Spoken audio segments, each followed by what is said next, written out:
So we're coming up on 6 months of Manon's hiatus from Katseye. Recently I was talking to everyone on TikTok and I was talking about the mistreatment of Manon. I feel like this deserves a whole video so I can get out everything that I want to say and close this chapter until Manon comes back. If you're new here, hi, I'm kinda winking. Get yourself a drink, get some coffee. I have me a coffee here. And let's get into the mistreatment of Manon. I remember when Hiatus definitely released a statement that Manon was going on hiatus for her health. And then Manon posted a message saying how she was healthy and she was fine. Everything just felt so weird. And I remember talking to everyone being like, this is a little strange. But several months later, I've come to the conclusion that Manon being on hiatus isn't a Hype X Geffen issue. The issue has to do with the Katseye girls and the manager. Trust me, I'm gonna go through everything. Before we get into the Katseye girls and the manager, I feel like we should establish that Manon thought her hiatus was only gonna be for 2 months. Manon went on hiatus around February 20th, and she was working literally up until that day. I feel like we all remember when Pinky Up leaked, and we saw the dance video of them practicing. That video had to be filmed 1 or 2 days before Manon went on hiatus. So Manon's hiatus was only supposed to last for 2 months, and she was supposed to be in the Pinky Up video, but she found out the same way we did. And before you start, walk with me here. We all know Pinky Up came out right before Coachella on April 9th. But months before Pinky Up came up, they went on Jimmy Fallon to promote Pinky Up. Well, they more teased it on Jimmy Fallon.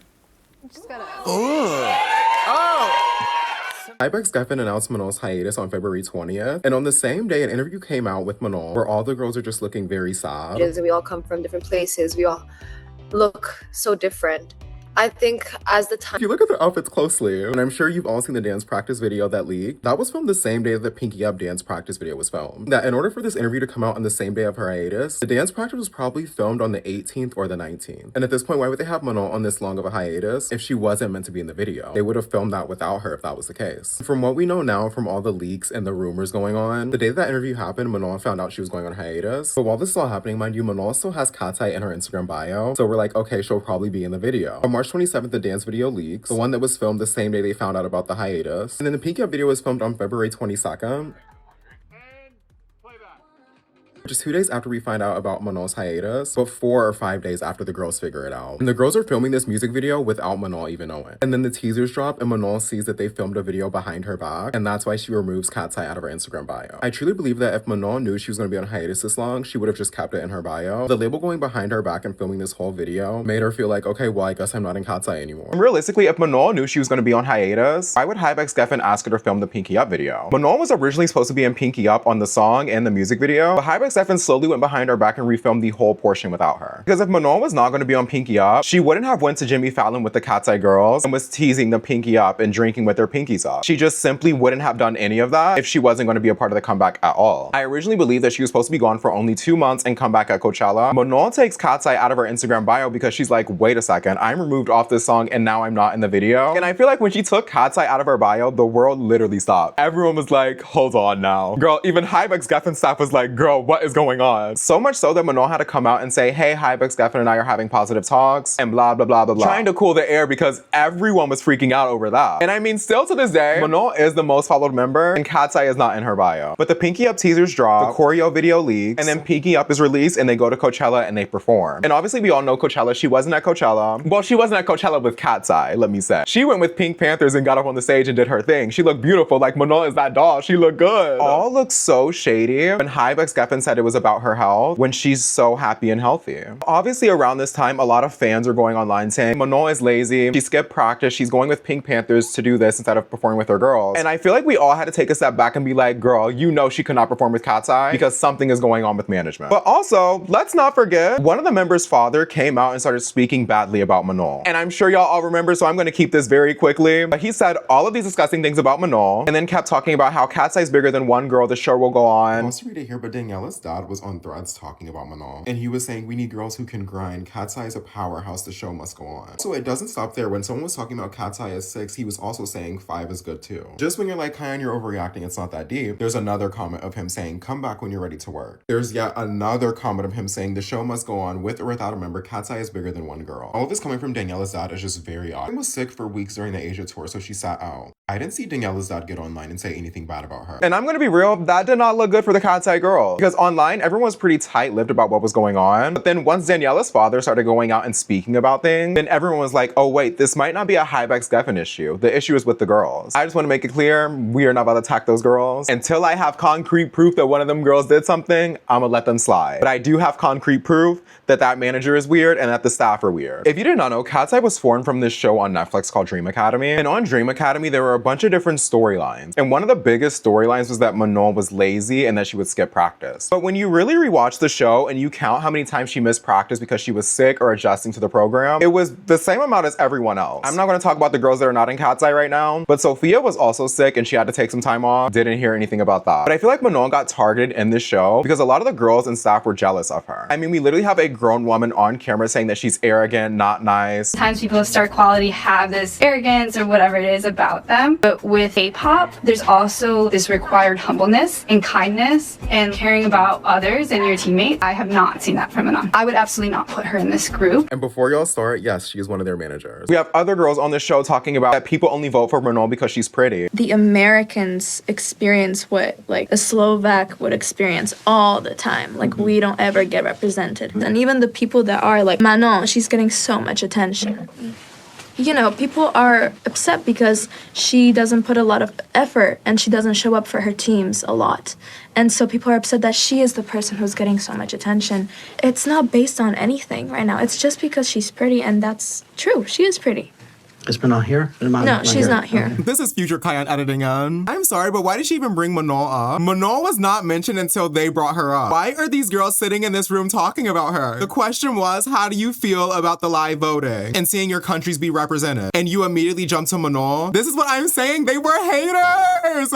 Also, I think the biggest thing that we're missing here is that Manon was handpicked. Manon didn't apply to be in this program like the other girls. Manon had no training. Hybe saw Manon on TikTok and they said, we want her. They flew people out to Switzerland to train her. They worked with her and they gave her a lot of wiggle room because Hybe already knew this girl has no training. We can't force her to be in this. That's why they let her miss days to heal, rest, and adjust to the program. Which is why I still never understood why are the girls so upset that someone that's new to this is having a hard time adjusting to everything. You can't expect someone that's never had any experience perform the same as people doing ballet since they were 3 years old. Like, it's just not fair. But then when I go back and I watch the show, the way that everyone came together to talk down on Manon and say she's missing all this practice and she doesn't work as hard as everyone else. And even when the girl with the bun forced them to have a mediation, I just didn't like how they were trying to silence Manon. They were talking about how Manon wasn't taking notes, and Manon was like, no, but I actually was taking notes. And the manager with the bun, that's still their manager, mind you, interrupts her and was like, how about instead of talking, you listen?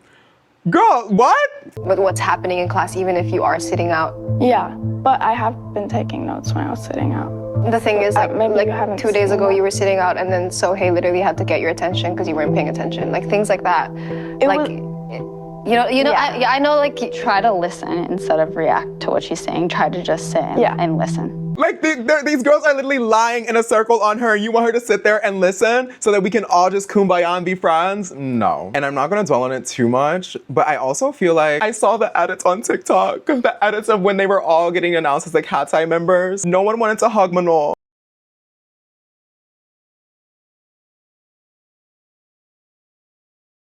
Like, low-key, I knew them girls was mad that Manon got in there, but what can you say? I feel like if you're born with star power, if you're born with that energy and that light inside of you, no one can stop that. Which is why I feel like the girls hated on Manon so much, because a lot of them have been doing ballet since they were 3, dancing for 10 years, or singing for 10 years. Manon was able to catch up and shine so bright on stage with just a few years of practice. I probably cut a lot out of the Dream Academy portion of this video because I didn't want to dwell on it, because I feel like there's more recent times Manon has been mistreated that I'm going to talk about. Like the Katseye season's greeting. Why do they have a book for a season's greeting? And in the book, they're calling the only black woman in the group lazy and selfish. Who approved that? Like, who on management team approved that? That is simply just weird. Like, no other member was called lazy or selfish. That is simply just weird. Just one question. What does Manon think is her best feature? Choices like her selfishness and her laziness, like, I don't understand. And before y'all get to typing and say this is not mistreatment, just walk with me. You may not know this, but after slavery ended, should I say slavery became illegal, because I don't believe that it fully ended. That's a story for another day. There's this harmful stereotype created around Black people that we are lazy. And there's this stereotype specifically created for Black women that they were aggressive, difficult to work with, and selfish. This is why even though their intentions might have been good, Manon being the only Black woman in this group, and them saying that about the only Black woman in this group, does not read well at all. Especially when you have a documentary calling her arrogant and lazy. Like, there's just no way that went through a whole team of people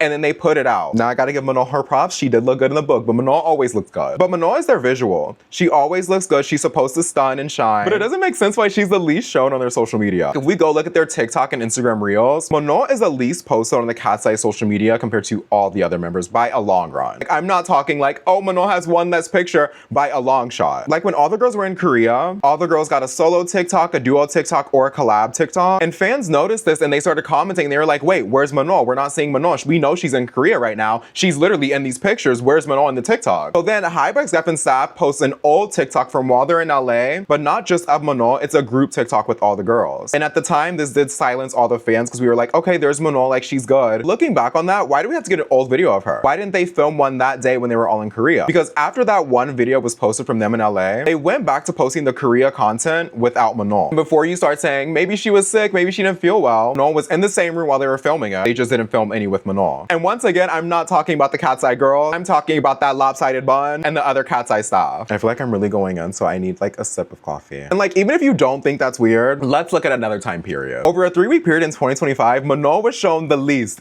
out of all of the TikToks posted. Wait, actually, out of these 18 videos, she was shown 4 or 5 times if you want to count her hand being in one. But I thought she was the visual or the center of Katseye. And no hate to Lara, but she was shown in 8 TikToks, Megan was shown in 7, Sophia was shown in 6, everyone else was shown more than Manon. Why does Manon only have 1 solo TikTok and shown in 3? Out of 18 TikToks, why is the visual shown the least? And I love Lara. Lara's beautiful, she can sing down. I just feel like if Lara has 8 TikToks, maybe instead of 8, let's give her 6 so that everyone else can have, you know, an equal amount of TikTok. There should be no reason for one person to have 1 solo TikTok and another person have a lot more. But I get it. That was in 2025. They probably got better. The girl with the bun was like, oh, this is probably too low. Let's make this better. Let's go look right before Manon went on hiatus. Out of 18 TikToks posted, Manon had 0 solo ones. 0. And you might be like, okay, she was in others. She had 1 duo TikTok. Now, out of these 18 videos, there are 7 group videos with all of them. So if we remove those 7 videos, we're left with 11 videos. And out of 11 videos, Manon is only in 1 of them. One singular video. I just feel like that's not fair. I mean, you can't even sit here and tell me that's fair. I feel like we can both agree that that is not fair at all. Now, I'm not gonna turn a blind eye. There was a period where Manon was actually the most posted. And can you take a random guess as to when that was? That was when Katseye was preparing to release Gnarly. And listen, if you're not a big Katseye fan, I'm just gonna tell you a little bit about the Gnarly era. Right before Gnarly was happening, all the girls went and dyed their hair. And a lot of them were wearing wigs and they were being spotted with their real hair color. And obviously, they didn't want to blow that they were filming the music video. They were trying to hide their new hair color by wearing wigs. And so obviously, during this time, they weren't filming TikTok. But Manon was the only one that didn't have to dye their hair because she was mainly wearing her natural hair out in a silk press. So girl, Hybex Def and said, Manon, get in these TikToks now. And this was the most that she's ever been posted in the Katseye career. She was posted 8 out of 18 times, which for Manon's standards, that is so much. Normally we see Manon 1 time, like girl, 8 times. I was like, I'm sad. But then right after that, girl, they shoved it. They went back to barely posting her. Next, I want to talk about how the staff was so accommodating to everyone else, but not Manon. Like when they filmed the Gabriella performance video, they left Manon out of it. So Manon was supposed to be in the Gabriella performance video, but she got injured and staff didn't want to find a workaround. And Lara was not supposed to be in the Game Boy music video, but staff found a workaround for her, but not Manon. Personally, I believe that the Game Boy music video was supposed to be a performance video until Lara got sick. Then as Lara said in the video, the staff worked together to change the plan of the video. I've like felt dizzy and nauseous like all day. Right now the team and Aaron are trying to figure out like a way to work around it so I don't have to dance as much. And they found a way to make it happen so I can still be in the video. But if we continue with the theory that Game Boy music video was just supposed to be a performance video, because originally Katseye recorded the performance video all in one take. And we know this because in the Game Boy music video, there's an overhead shot of them and it's just all one take with the lyrics going on. And then the lyric video, you can see just all 5 of them without Lara. It's literally filmed in the same style as the Gabriella performance video, but just with the overhead camera. It also doesn't make sense for a Hybe music video to be shot all on one side, or any music video to be shot all on one side. Even MIA had more visuals than Game Boy, and MIA was just a visualizer, not even a music video. When we think about Gabriella, Touch, Gnarly, they all had so many subs, but now all of a sudden Game Boy music video just has one sub. This isn't directed to Lara, this is directed more to the staff. Why was staff so accommodating to Lara? But when Manon was sick, she had to sit out and watch them on set do the dance. What's up, everybody? We're on set for